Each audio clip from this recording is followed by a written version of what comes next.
Welcome back. In this lesson. We will explore working with strings in Perl, how to manipulate them using various functions.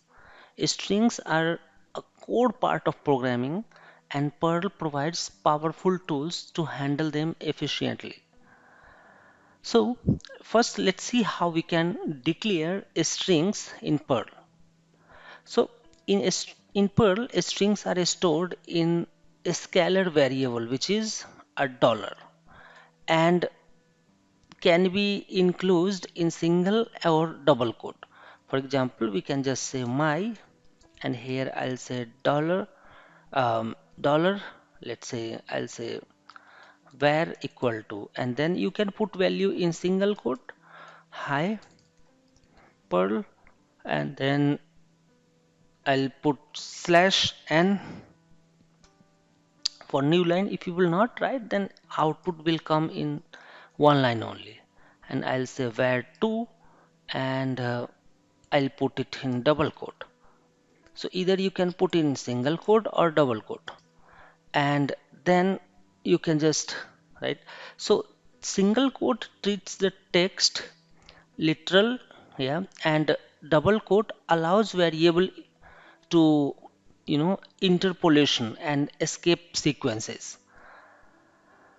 So here let's print output. So I'll say print dollar $var, and then again I'll say print dollar $var2. Let's run here. So I'll say Perl, and then I'll say string.pl. So if you can see, I can't use a string hi Perl as reference of a strict. Okay, so we have used a strict, that means it is saying always use double quote instead of single quote. So if I'll just disable the strict and then try to run, you can see we are getting output hi Perl.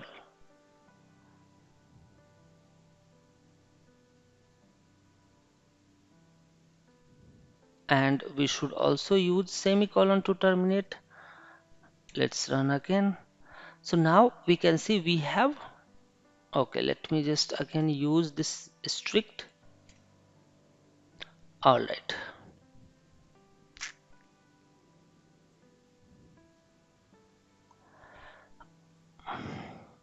So here once you run it with a strict and put the semicolon, try to run it again, where to you will see output hi Perl and hi Perl. So output is printing. Let's try to put slash n here and then slash n also in this one and try to run it. So now if you see, if we are using single quote, then slash n is not working. It's treating this as normal text. But if we are putting slash n in double quote, then output we are seeing in the next line. So if I'll change it to double quote, then you will see output in two lines.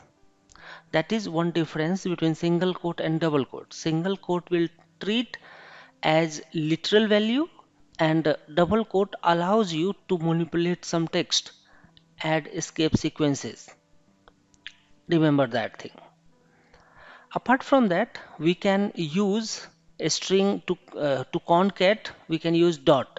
So suppose if I wanted to print in one line, I'll say dot dollar var 2, and then if you run it, you will see output concatenated. However, we have used slash n, that's why it's printing. Let's say I'll say Perl 1 and then Perl 2. Now if we print, it will print in one line with concatenation.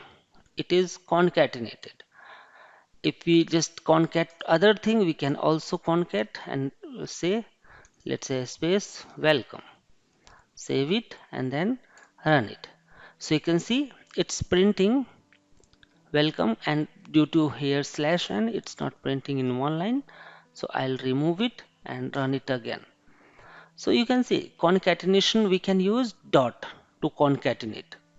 If you want to concat any string, we can say hash string concatenation, we can use dot symbol.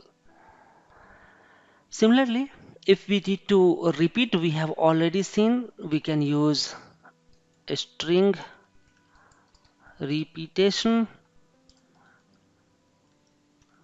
If we want to repeat, we have to use x. So x will repeat that. So for example, we have print $var and we can say x3. And in this case, if I run, we can see /n is needed in the previous line so that output will come into the next line. So you can see the where we have written hi Perl 1, so it's printing hi Perl 1, hi Perl 1, hi Perl 1 three times just to repeat the same text again and again. This is a string repetition. And next thing that we can see is a string extraction and modifying a string. So if you just need to find the length of a string, then we can use length function. For example, I'll say print $var, and so I just wanted to check the length, so I'll use length length function and run it. So it should tell us the total number of characters available, so here we have, so I'll say, let's say /n, and then we can use dot. So let's run it. So now it's saying total character, so the length of a string, I'll just put here length of a string or length of var1, length of var1 is 10, so total 10 characters available here. Similarly, if you just want to change the case, uppercase, lowercase, right? So you can use, we have, let's say, uppercase of var1, so we can use UC uppercase. Similarly, if we want to do lowercase, we can do /n, and I'll say, so I'll say /n lowercase of var c, so I'll say LC uppercase lowercase. Let's run it, and you can see the first one uppercase, it's printing in capital letter, then it's printing in a small letter. And if you want to do the first character uppercase, in that case you see you can use, we have one more variable, one more method available, that is called UC first. Whenever you will use UC first, it will make first letter capital. Similarly, we have LC first. Let me just copy this one again and paste here. I'll say first letter lower. So we have, instead of UC, we can say LC, and try to run it. So first letter will be capital, then second letter, although in this one we have already first letter is capital, that's why it's printing in the same way. Next thing we can see in a string is substring extraction. And for that, so if we need to get the substring, so I'll say substring, then we have a function which is called substr, and substr can extract the value. So for example, let's say if we have $str equal to hello is comma Perl, and if I want to print something, we can use substr, and inside substr we can say $str, and then we can say that here we can put a start index and total length. So for example, I wanted to start from character 0, 1, 2, 3, 4, 5, 6. So I wanted to start from character 7, that means P, and go till 4, right? So I wanted next 4 character to print. So the final output you will see is only Perl here, right? So let's put here a space /n. So now final output, if we'll see, we can get only Perl. So substring is useful, and you can extract value using particular string. You can use substr. Then we have a replacement also. So if you want to replace some parts of a string, you can use what we say regular expression, that is slash s, and then after that you can use. So for example, let's say I'll say here dollar a string hash string replacement, and for that we use basically s, and then we use slash. Let me show. So for example, here we have my space dollar, and I'll say sen, or let's say var 3 equal to, I'll say I love Perl, and I just wanted to change this var 3 with some other value. So I'll say var 3 and equal to s slash. So I wanted to change Perl with Python, right? Slash and then comma.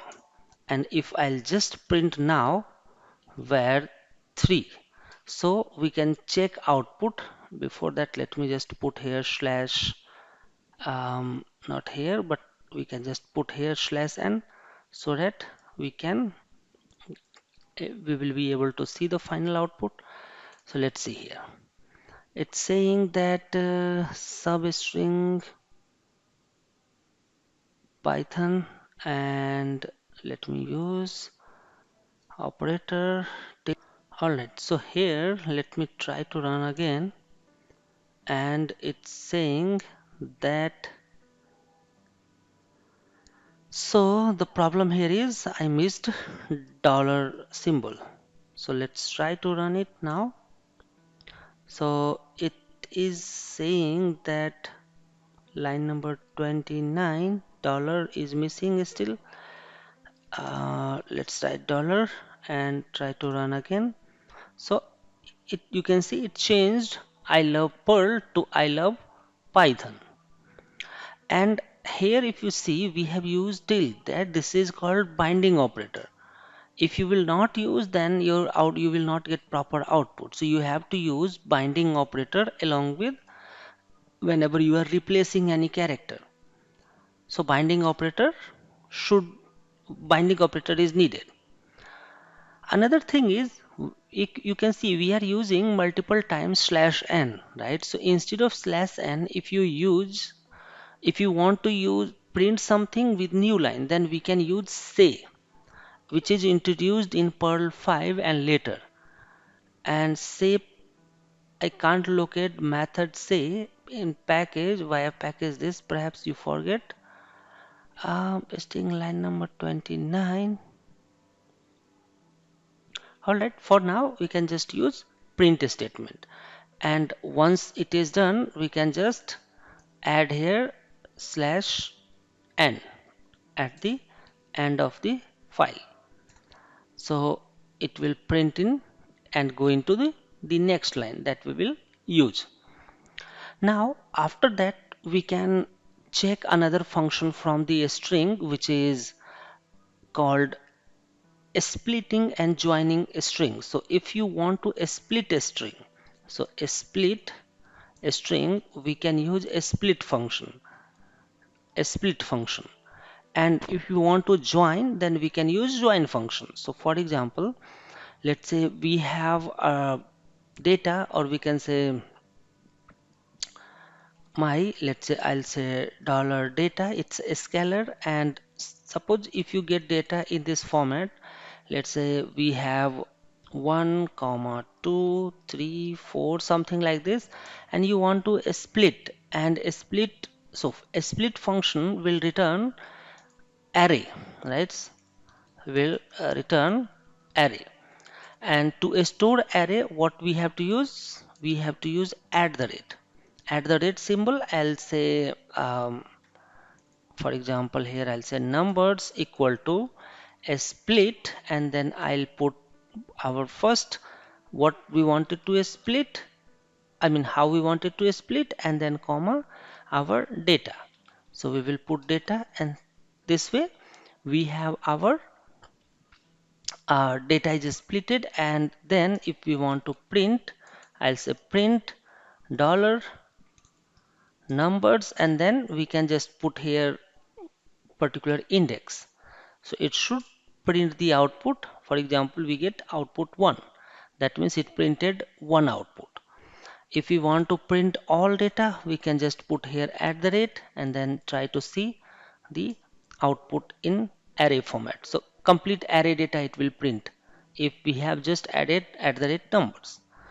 Similarly, if you have some data available in we can say array form, and you want to make it a string, you can use join function. So for example, here I'll say join text, right? So we can use for example, I'll say my, and we have array, so equal to, I'll say let's say words equal to, and inside this I'll write, let's say 1 2 something like that. If can be any data. If we want to print output in the form of a string, then we can use my, and then I'll say a scalar dollar sentence